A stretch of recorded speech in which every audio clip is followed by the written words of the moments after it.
Hello guys! Magandang araw sa lahat! Isa na naman na masarap na ulam ang lulutuin natin. Tinulang manok sa buko juice. Ito yung mga ingredients natin: skinless chicken, papaya, tanglad, sili, luya, sibuyas at bawang. At ito ang magpapasarap sa tinola natin, yung buko juice. At mayroon din tayo dahon ng malunggay, vitamins na nagpapalakas pa ng katawan, at maggisa na tayo ng sibuyas. Gisa-gisahin lang natin, halo-halongkayin, ilagay na natin yung luya at saka yung bawang. Halo-halongkayin lang natin guys hanggang mag-golden brown, saka natin nilalagay yung skinless nating manok. Tuwing nagluluto ako, nagamit yung manok, tinatanggalan ko talaga ng balat para healthy tayo lagi guys. Alam naman natin yung balat. Nagpapataas ng alta presyon. Naglagay na din ako ng patis. Gigisahin lang muna natin sa patis, saka natin ilalagay yung papaya.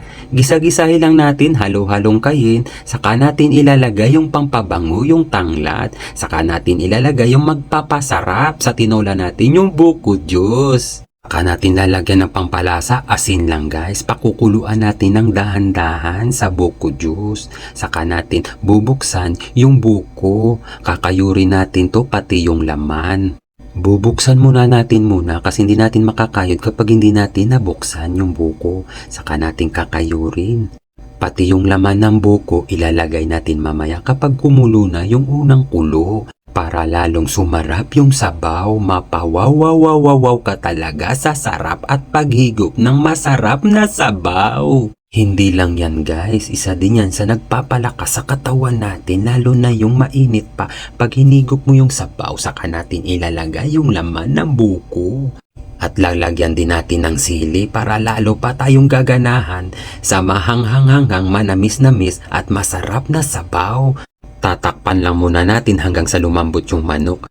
Maghimay-himay muna tayo ng malunggay. Malunggay, nagpapahaba ng buhay lalo na kapag madalas mo ito kinakain. Sa lakas ng binibigay ng vitamins ng malunggay, lalong sisigla yung katawan mo. Binuksan ko muna guys, saka natin titikman.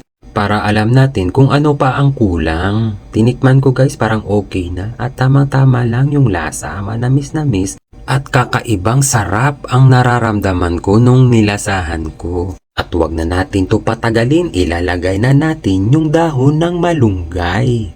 At sisisimutin ko pa at tinaktak ko kasi may dumikit pa na mga dahon ng malunggay doon sa lalagyan. Saka natin halo-halongkayin para mapailalim yung dahon ng malunggay at lalong lumabas ang vitamins ng malunggay. Saka natin tatakpan. Pinakuluan ko lang ng konti. Ayan na guys, luto na yung tinulang manok natin sa buko juice.